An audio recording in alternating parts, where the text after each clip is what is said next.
समय सगर मुनिराज हुए, मूलाचार दिखे चर्या में।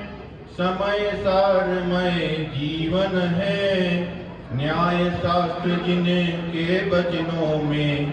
आध्यात्मिक ही चिंतन है, निर्यापक श्री समय सागर जी के चरणों में मम वंदन है।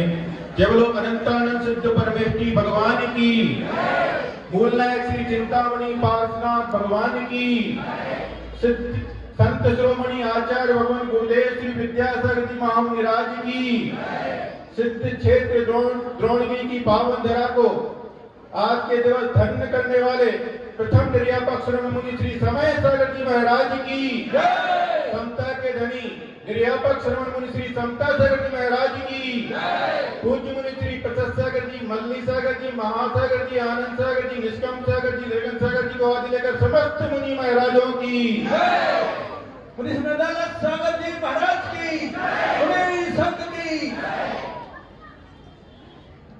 गुरु उपकार दिवस का एक पावन प्रसंग, समय को देखते हुए मोक्ष मार्ग के बहुत ही मंझे हुए साधक, जो बहुत ही पुराने समय से इस मोक्ष मार्ग पर बढ़ रहे हैं, उनके माध्यम से गुरु के उपकारों को सुना।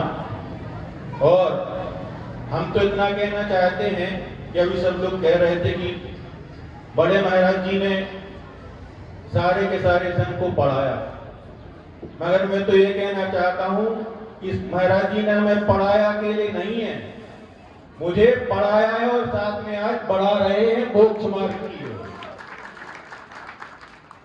मेरे पास कुछ नहीं था, सारा का सारा पूज्य गुरुदेव की कृपा है।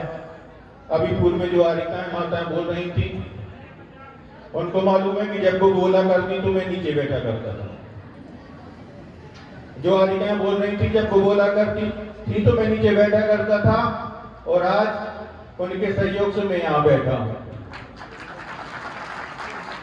और पूज्य मुनि श्री समय सागर जी महाराज की इतनी कृपा है, इतना उनका वरदान है, कि इतना प्रसाद है कि उनने मात्र गुरुदेव से 2 शब्द कहे थे कि सब लोग कह रहे हैं कि बहुत कुछ दिया, बहुत कुछ दिया। मैं तो कहता हूं मेरे लिए उन्होंने कुछ नहीं किया, मात्र गुरुदेव से 2 शब्द कहे थे कि उसकी बदौलत आज हम सब 10 महाराज यहाँ पर बैठे। आचार्य महाराज ने मूक माटी में लिखा है कि पूत के लक्षण पालने में, और पालने में नहीं, गुरु की आज्ञा पालने में दिखाई देते हैं। जब हम लोग पूज्य मुनि महाराज के साथ ललितपुर पहुंचे तो प्रथम वक्तव्य के साथ ही आचार्य महाराज ने ये शब्द कहे। और जब हम लोगों की दीक्षा का समय आया तो आचार्य महाराज ने दीक्षा के संस्कार के बाद सर्वप्रथम यही कहा कि मुझे इन समय सागर जी मुनि महाराज को, जिन्हें आज 40 वर्ष हो गए हैं दीक्षा लिए, और मुझे उनको मनाते मनाते आज 40 वर्ष हो गए हैं, और अब जाकर के इन्होंने आज क्या कहा है, मेरे थोड़े से अनुरोध पर क्या कहा है कि इन 10 ब्रह्मचारियों को मैं दीक्षित करना चाहता हूं, मगर इनकी जिम्मेदारी कौन लेगा, क्योंकि अब संघ में इस प्रकार का अध्ययन और चर्या का पालन कराने की मेरी अवस्था रही नहीं है। तब जाकर के आचार्य श्री ने कहा कि जिन्हें मुझे 40 वर्ष मनाते मनाते हो गए, आज उनने जाकर के हव किया। क्या कहा है? हव। उन्हीं 2 शब्दों के कारण, इतनी मात्र 2 ही शब्द हैं जिनके कारण आज हम 10 महाराज यहाँ पर दिखाई दे रहे हैं बंधुओं। इतनी सी कृपा, क्या इतनी सी कृपा की है मात्र उन्होंने कि हव कहा है, इसके कारण हम सब 10 महाराज और यह सारा का सारा संघ आपके बीच में दिखाई दे रहा है। एक छोटा सा प्रसंग, अभी बहुत सारे महाराज कह रहे थे कि माँ के समान है, तो माँ के समान कहते हैं बंधुओं। मैं आपको सामने इस बात को रखना चाहता हूं कि जब हम लोग प्रारंभिक अवस्था में लगभग 7 वर्ष पूर्व संघ में प्रवेश हुआ। संघ में प्रवेश हुआ तो हमारा बिहार मालवा क्षेत्र में चल रहा था। मालवा क्षेत्र में हमारा संघ में प्रवेश हुआ। वहां से इंदौर पंचकल्याण के बाद आचार्य महाराज का आशीर्वाद राजस्थान की ओर हुआ। तो उस समय हम लोग एक नगर का नाम है बड़नगर, बड़नगर नाम का एक स्थान है।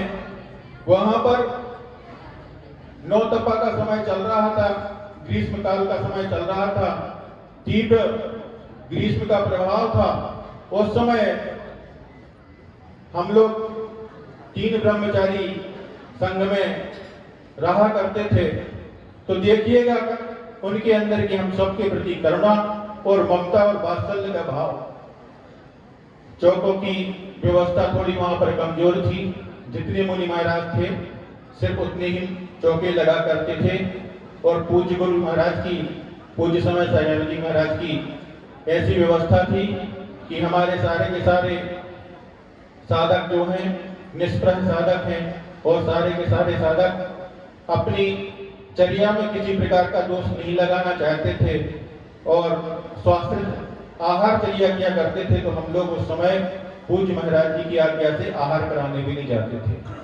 और तो उस समय क्या हुआ करता था कि जब तीक्ष्ण ग्रीष्म काल की तपन पड़ रही थी तो चौके भी कम थे। तो जैसे ही महाराज, बड़े महाराज जी आहार करके मंदिर में आते थे तो मंदिर के नीचे उन श्रावकों से कहते थे कि ये कमंडल मुझे दे दो। और वो ऊपर सफेद कपड़े वाले ब्रह्मचारी दिखाई दे रहे हैं, पहले उनको जल्दी से ले जाकर के भोजन कराओ। जैसे माँ के अंदर ममता हुआ करती है, बच्चे के चेहरे को देख करके, उसकी मुखाकृति को देख करके वो पहचान जाती है, वैसे ही ममता हमारे पूज्य महाराज जी के अंदर है। यदि वो हम लोग कितना भी छुपाना चाहें कि हमारा अंतराय बाद में हुआ है, तो हमारे चेहरे पढ़ लेते, वो समझ जाते कि 10% 20% हुआ है। और आप लोग देख ही रहे होंगे कि निरंतर हम लोगों की किस प्रकार से वैयावृत्ति करते हैं कि वो आज तक हमको 4 वर्ष हो गए साधना करते करते उनके साथ में, उसके बाद भी बड़े महाराज जी हम लोगों को जिनका अंतराय हुआ करता है, जिनका उपवास हुआ करता है, हमको अपने नंबर अपने निकलने के पहले ही निकाला करते हैं। और क्या कहते हैं कि मैं आपकी क्या वैयावृत्ति कर रहा हूँ, सिर्फ इतनी सी की वैयावृत्ति कर रहा हूँ। इतनी ममता, इतना दया का भाव और इतना करुणा का भाव उनके अंदर भरा हुआ है बंधुओं। और एक छोटा सा प्रसंग मैं आप सबके बीच में रखना चाहता हूँ। कितने निष्प्रह साधक हैं वे और कितनी दया और करुणा के भाव उनके अंदर हैं। हम लोग का प्रवास सतना नगर में चल रहा था। तो जिस प्रकार से यहाँ भक्ति के बाद निकल करके मंदिर के लिए आया करते हैं, उसी प्रकार से वहां पर भी हम लोग संत निवास से भक्ति के उपरांत सतना मंदिर के दर्शन करने के लिए जाया करते थे।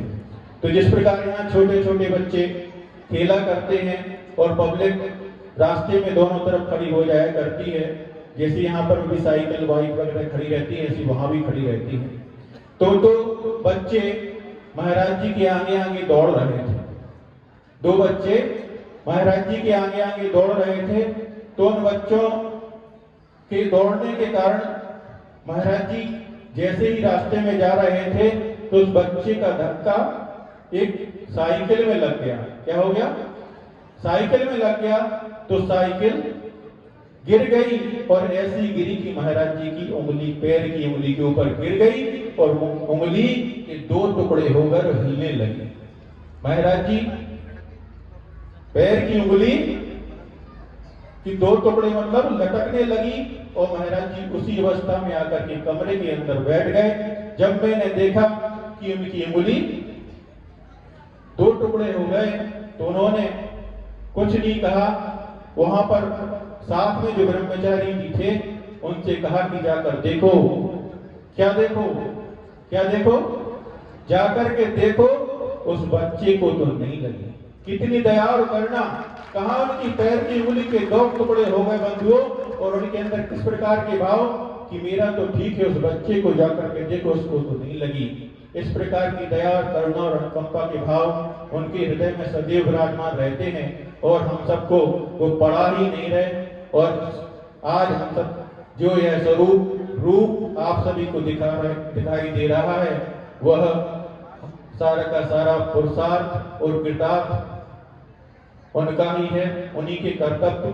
जो वो कह रहे हैं कि हम कर्तव्य कर रहे हैं, कर्तव्य में इतना नहीं होता, कर्तव्य से भी कई गुना अधिक कर रहे हैं, जो हम सब आज उनकी कृपा से इस मोक्ष मार्ग पर सतत बढ़ रहे हैं। बस मैं अपनी वाणी को यहीं पर विराम देता हूँ और ज्येष्ठ श्रेष्ठ क्रियापक श्री समता सागर जी महाराज के चरणों में निवेदन करता हूँ कि इस सभा को संबोधित करें और आज के इस गुरुकार दिवस पर अपने मांगलिक उद्बोधन के माध्यम से संबोधित करें। समय अद्भुत यात्रा की ये महंत यात्री